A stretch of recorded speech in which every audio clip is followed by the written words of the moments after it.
stand up and be a man. I'm going to sit down and be a woman. My takeaway from Rudy Giuliani there, he's now saying collusion, it's not a crime, not denying that the president colluded. And suddenly, that 2016 Trump Tower meeting that the president knew nothing about, he no longer says the president knew nothing about it. He simply says the president didn't attend it. Thanks, Rudy. We knew he never went. I want to bring in Natasha Bertrand, staff writer for The Atlantic, and an MSNBC contributor, Seth Waxman, a former federal prosecutor and partner at the law firm Dickinson Wright, and Mark and Rick back with me. Natasha, to you first, what do you make of what you just heard? It's not surprising in the least. I mean, they clearly are terrified that Cohen has more recordings of the president that will come out, and, you know, the Southern District of New York, which of course coordinates very closely with Bob Mueller. But this is also, I think it would be a mistake to think that this is not a strategy and that it's just kind of the president going off on Twitter in one of his angry tweet storms.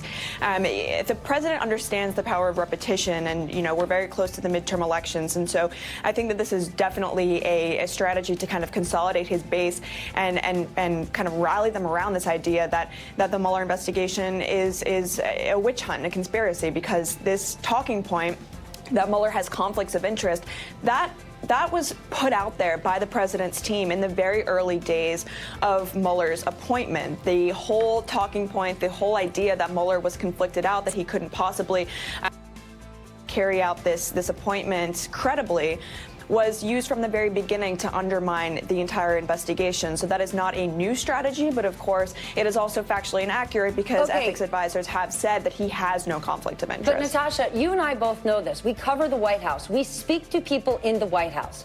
The president and his administration only use this line that Robert Mueller has conflicts of interest when they're speaking publicly, when their base could see it. When you speak to people in the White House, do they ever give you this line? Because they never give it to me, because I think they know it's straight up a lie.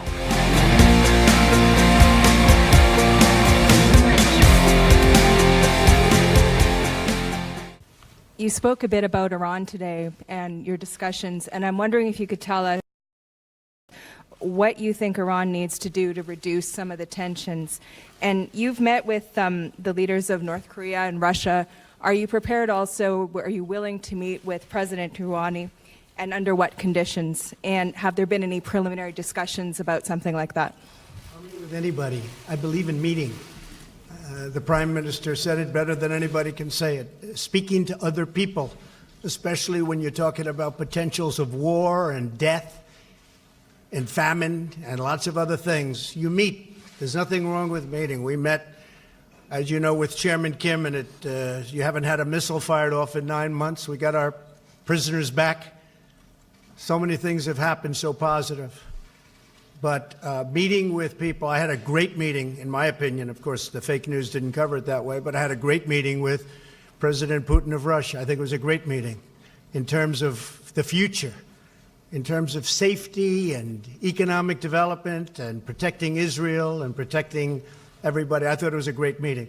Great meeting with NATO. I just explained NATO. Hundreds of billions of dollars more money will be paid into NATO, the coffers of NATO, and much already has. So I believe in meeting. I would certainly meet with Iran if they wanted to meet. I don't know that they're ready yet. They're having a hard time right now. But I ended the Iran deal. It was a ridiculous deal.